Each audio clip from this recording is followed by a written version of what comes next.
Share करना चाहता हूं। अगर हम वहां पढ़ेंगे उत्पत्ति अध्याय 32 में 32 के 1 आयत को अगर हम लेंगे, बाइबल खोलिए और वहां ध्यान से देखिए।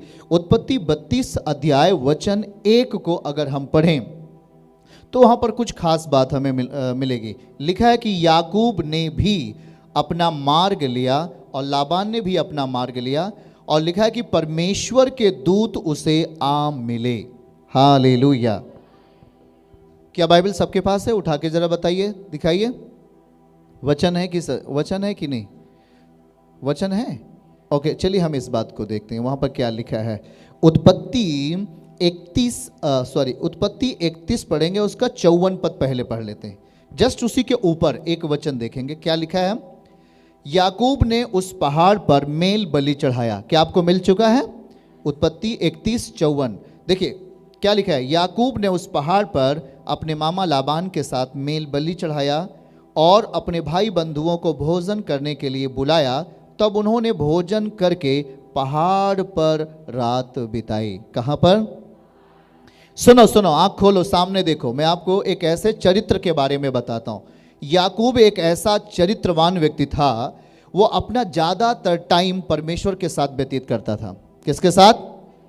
बाइबल कहती है कि एसाव धनुर्धारी और शिकारी बन गया और जंगलों में रहना पसंद करता था, पर याकूब तंबुओं में रहना पसंद करता था। अब बातों को समझ रहे हैं? आज हम लोग भी तंबू में हैं कि नहीं? तंबू में हैं। दूसरे शब्दों में हम पहाड़ पर हैं। आमीन। पूरी तरीके से हम बलिदान के साथ बैठे हुए, हम मेल बलि के साथ बैठे, धन्यवाद बलि के साथ बैठे हुए। अब जरा नोट करना, ये एसाव जंगलों में रहने वाला आदमी था, वो शिकारी था, वो शिकार करने वाला व्यक्ति था, अपनी मनमानी अपनी इच्छाओं पे जीने वाला व्यक्ति था। पर याकूब जो छोटा भाई था वो तंबुओं में रहता था। तंबुओं में क्यों रहता था? तंबुओं में रहकर वो क्या करता था? उस परमेश्वर के साथ अपना समय व्यतीत करता था। आगे चलिए, अगर हम 54 पद को देखें, यहां पर वो जब मेल बलि चढ़ाता है, परमेश्वर को धन्यवाद देता है अपने मामा लाबान के साथ, पूरे परिवार के साथ। जैसे ही वो धन्यवाद देकर खत्म करता है, बाइबल क्या कहती है 32 के 1 में, याकूब ने पर्वत से नीचे उतरा और वो अपना मार्ग लिया। यह लिखा है, क्या लिया? अपना मार्ग लिया और परमेश्वर के दूत उसे आ मिले। सुनना जरा, आज प्रभु किससे बात करने वाला है? आज परमेश्वर किसके स्वप्न में आने वाले प्रभु, किसके जीवन में, किसके परिवार में प्रभु चलने वाले, हमें सीखना अवश्य है। बलिदान के साथ याकूब जब बलिदान कर लेता है और अपने परिवार के साथ प्रभु को धन्यवाद देता है और जैसे नीचे आता है, जरा ध्यान से सुनना, पर आज भी याकूब को एक डर बना हुआ है। आज भी वो डर उसके अंदर बना हुआ है कि कहीं मेरा भाई अगर मुझे मिल गया तो मेरे पूरे परिवार को क्या कर देगा? खत्म कर देगा, मार डालेगा। सुनना जरा, वो निकलता तो है अपने पिता के घर जाने के लिए, पर वो सोचता है कि मैं अगर अपने पिता के घर जा रहा हूं, रास्ते में कहीं एसाव मिल जाएगा तो वो मुझे क्या करेगा? खत्म करेगा, मेरी संपत्ति को छीन लेगा, मेरे बच्चों को मार डालेगा। और इसलिए उसके अंदर एक डर बना हुआ है। क्या बना हुआ है? डर है। लेकिन डर को वो अपने ऊपर आने नहीं देता, डर को वो अपने ऊपर नहीं आने देता, अपने मन मस्तिष्क में डर नहीं आने देता। है तो डर एक बगल, लेकिन वो परमेश्वर के साथ समय व्यतीत करना भी नहीं छोड़ता। हेलो, बातों को समझ रहे हैं? क्या हो रहा है? याकूब ने अपना मार्ग लिया, 32 वचन 1, और परमेश्वर के दूत उसे आ मिले। आमीन कहिए आप। मिले, कौन मिला? परमेश्वर के दूत उसे आ मिले और उनको देखते ही याकूब ने कहा, यह तो परमेश्वर का दल है।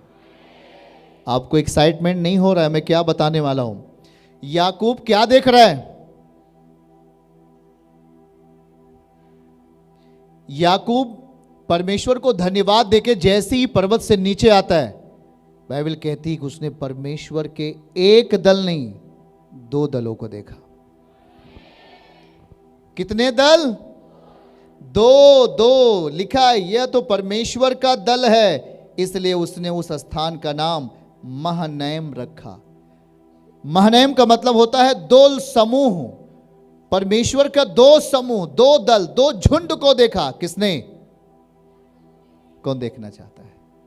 अरे मैं जब से मैं इसको पढ़ रहा हूं तब से मुझे देखने की इच्छा है। प्रभु, याकूब जब देख सकता है, शरीर में हड्डी मांस में था, मैं क्यों नहीं दल को देख सकता?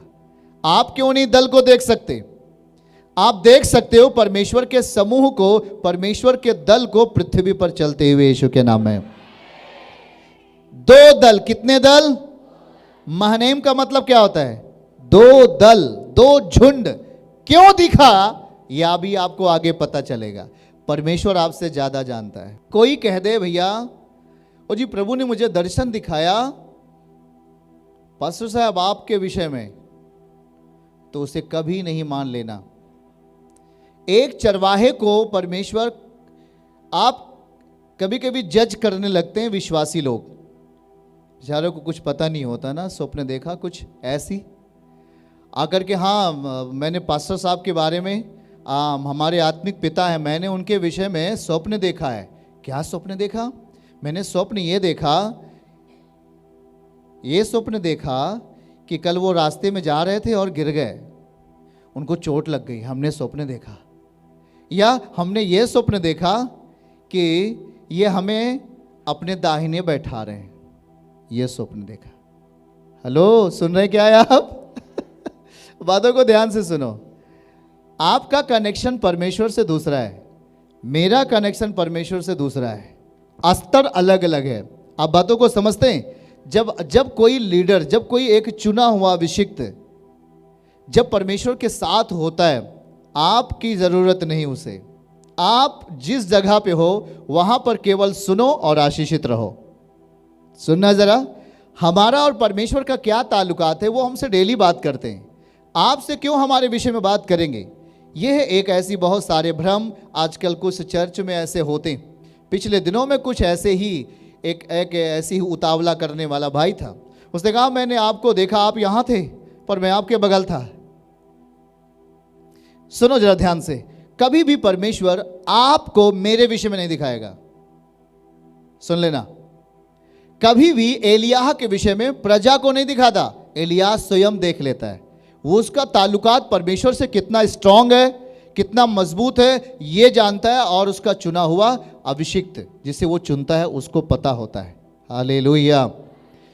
देखो ध्यान से सुनना, आप कुछ भी, आप अपने चरवाहे को स्वप्न में देख करके हीलिंग पा सकते, चंगाई पा सकते, आशीष पा सकते, पर आप ये नहीं कह सकते कि आपको वहाँ रहना है, आप ये करना है, आपको वो करना है। यदि कोई भी बिलीवर्स, कोई भी अगर स्पिरिचुअल सन, कोई भी आत्मिक पुत्र अगर अपने आत्मिक पिता से अगर ये बात कहे कि भैया पापा जी मैंने ये देखा, आप यहाँ थे, मैं आपके दाहिने बगल था, मैं वहाँ था, तो गड़बड़। दो चेले अपनी माँ को लेकर आते, यीशु पिता मेरे बेटे को दाहिने बाएं बैठाएंगे क्या है आप? इनकी इच्छाएं हैं। प्रभु कहता मेरा काम नहीं है कि मैं इन्हें अपने दाएं और बाएं बैठाऊं। क्या तुम उस प्याले को पीने के लिए तैयार हो? क्या तुम उस बपतिस्मा को लेने के लिए तैयार हो? वो कहते हाँ, उतावले से, हाँ मैं तैयार हूं। पर प्रभु कहता है जिसके लिए तैयार है वही, पर यह मेरा काम नहीं कि मैं आपको दाहिने और बाएं बैठाऊं।